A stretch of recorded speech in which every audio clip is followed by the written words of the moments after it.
What is the cost of success?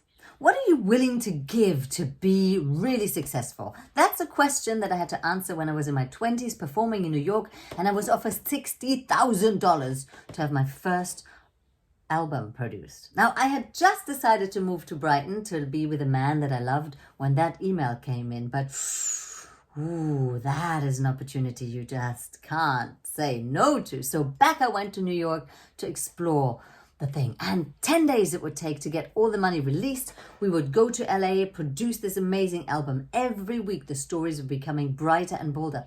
William Morris agency is now interested. Next week it's going to take still 10 days to get the money released. But Sony Music is really excited to get started as well.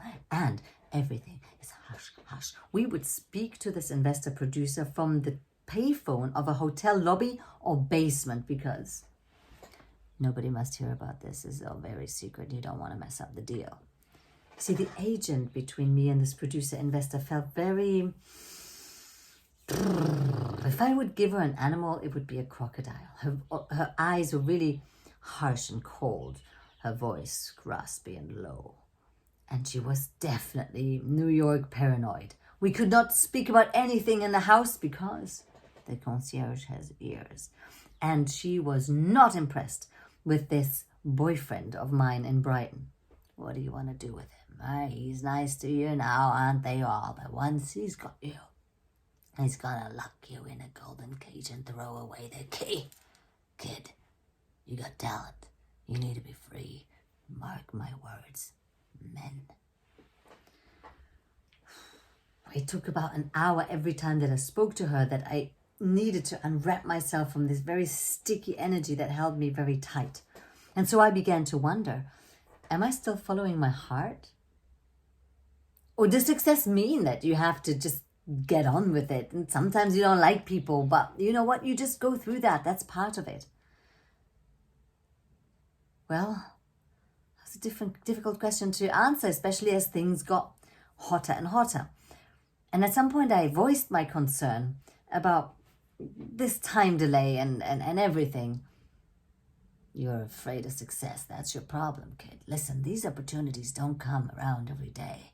Do you think people just come knocking at your door offering you this kind of opportunity? This is a once-in-a-lifetime opportunity. You better not knock this down. You better not mess this up. You know, if you were my kid, I would. Would what? I was scared. And I really had to reconsider. Is following my heart, sacrificing this feeling of freedom and expressing myself honestly to go to LA, get this record deal and really make it big in the world? Or is following my heart maybe changed and it says, you know what, this looks good, but not everything that glitters is gold, and gold doesn't glitter, it shines. Maybe this is a spiritual test to see if I mean it. This whole heart core principle, this all trusting life and love. Maybe this is the way to test me.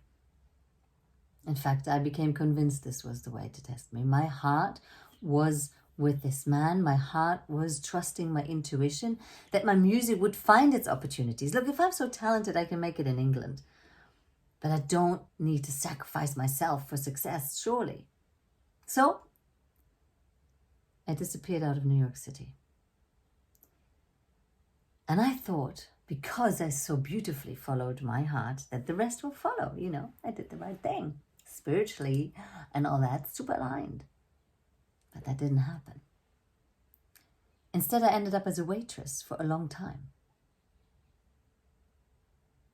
Did I do the wrong thing? Should I have sacrificed my integrity to get the success? I don't think I could have lived with myself. It would have not made me happy. And in fact, I see people who do that, who put this idea of success so above them that they're willing to sacrifice their well-being, their health, their integrity, all these things. And they pay a price. A price is called suffering. I also paid a price, though. You can now say, oh, you gave up. You didn't follow through. No, I didn't. Because I chose to trust my intuition. But was that wrong? No, it wasn't. Number one, I developed freedom. The freedom that I was looking for from this so-called success, I already had and I lived it. I developed my own music. I was free to express and develop myself without being stifled by anyone telling me how to be and what to do. And I think that was actually hugely important to me. I developed my career as a singing teacher, as a coach, and also, for those of you who know, as a Madonna impersonator. I did one-woman shows, I did my own shows, I took it to the Edinburgh Festival. I did lots of wonderful things. And by the way, I later found out that the man who was meaning to invest in me was in the last stages of his life. I was like a last wind that got him excited and ticked him over the last phase of cancer treatment. He passed away about a year later. This whole career work deal with him probably would have never even happened. So, what price are you willing to pay for success?